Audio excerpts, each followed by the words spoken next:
Salut les amis. Welcome on this platform. Volodymyr Zelensky a accordé une interview sur la chaîne nationale ukrainienne. Une fois n'est pas coutume, hein, généralement, Monsieur Zelensky accorde les interviews aux chaînes des pays occidentaux, en Occident beaucoup plus, en France, en Allemagne, aux États-Unis, au Royaume-Uni. Cette fois-ci, il a accordé une longue interview sur la chaîne nationale ukrainienne. Et dans cet entretien, il a axé ça sur l'aide de soutien aérien en Ukraine. Et M. Zelensky semble dépassé par les événements parce qu'il n'a pas le choix. Ce n'est pas lui qui fabrique les armes pour la défense du ciel ukrainienne.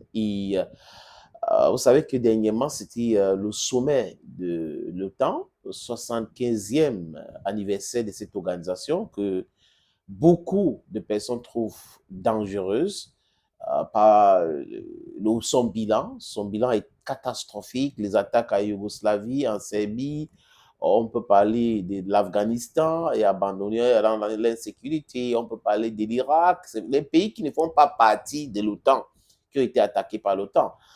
Vous avez la Libye, voilà donc quelques pays que l'OTAN a détruits.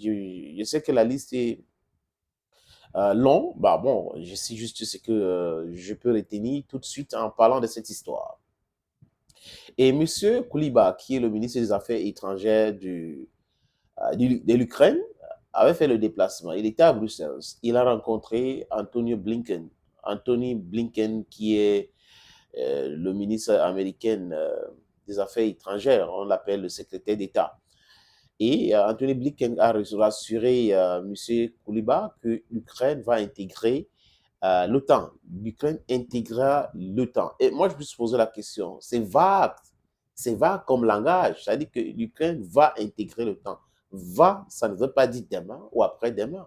C'est-à-dire qu'il n'y a pas une date fixé pour dire nous allons étudier le dossier de l'Ukraine d'ici 2, 3 ans. Non, ça va intégrer l'Ukraine. Non, ils sont en train de parler de quelle Ukraine? Je me suis interrogé. C'est la partie qui va rester entre les mains des Zelensky ou je ne sais pas où c'est quoi, c'est quelle Ukraine. L'idée c'est quoi de dire ça?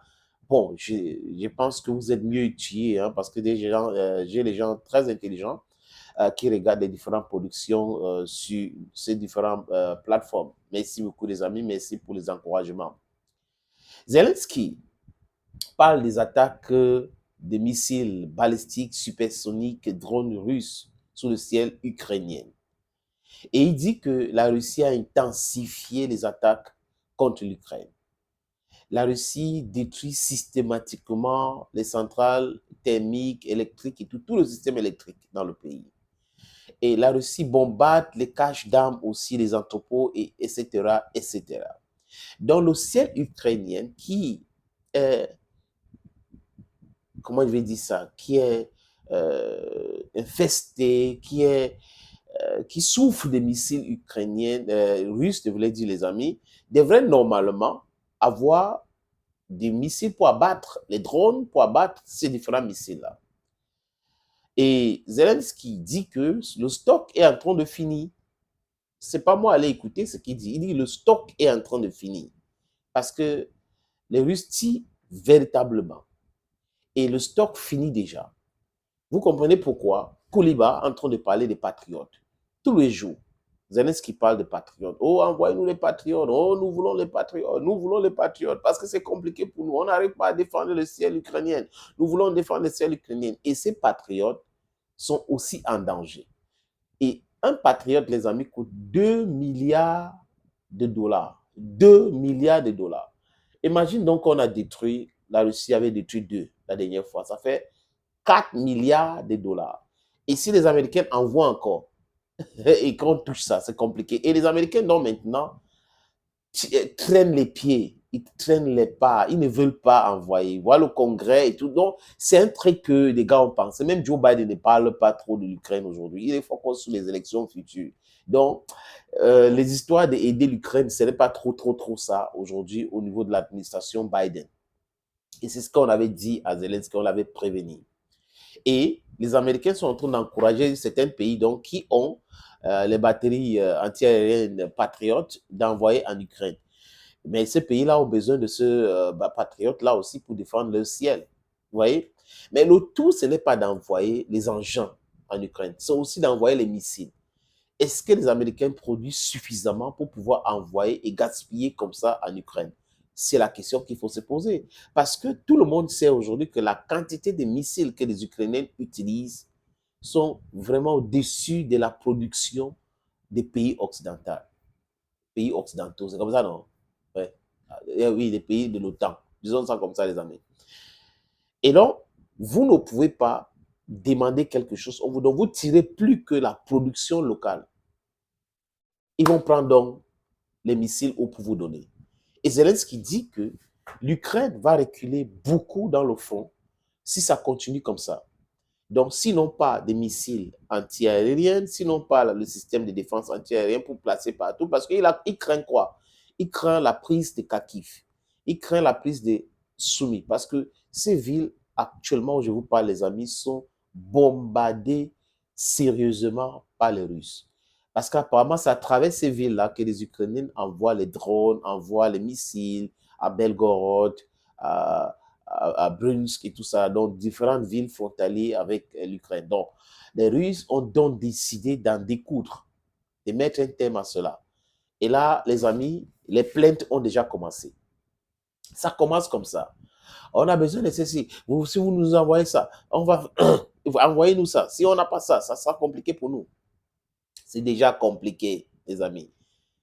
C'est la vérité, c'est que c'est déjà compliqué dès le départ. Les Occidentaux ont pensé que ça devait être une guerre éclair. Voyez un peu, depuis 2022, quand ils ont commencé avec les soutiens, en 2023, ils se sont dit, OK, ici, là, maintenant, on a produit suffisamment. On va envoyer en Ukraine avec les experts, les techniciens et autres, et l'Ukraine va lancer une contre-offensive, et c'est bon là, on va affaiblir les Russes. Malheureusement pour eux, les amis, les Russes étaient aussi préparés. Et les matériels qu'ils ont envoyés pour aider l'Ukraine avec leurs propres mercenaires et autres, les instructeurs ont cramé. Les Russes ont capturé, ils ont commencé à exposer ça. Ça les a affaiblis davantage. Donc aujourd'hui, quand ils disent qu'ils vont soutenir l'Ukraine, quand Jens Stoltenberg dit qu'il faut un plan de 100 milliards d'euros pour soutenir l'Ukraine sur 5 ans, tout de suite, Mme Baerbock, qui est ministre des Affaires étrangères allemande, dit non, on ne sait pas où l'argent va venir. Elle est sceptique sur ce plan-là. Donc, d'autres personnes sont sceptiques. Voilà donc l'Europe pour vous, qui n'aime pas les choses qui durent. L'Afghanistan, il fuit là-bas parce que ça a trop duré, l'OTAN.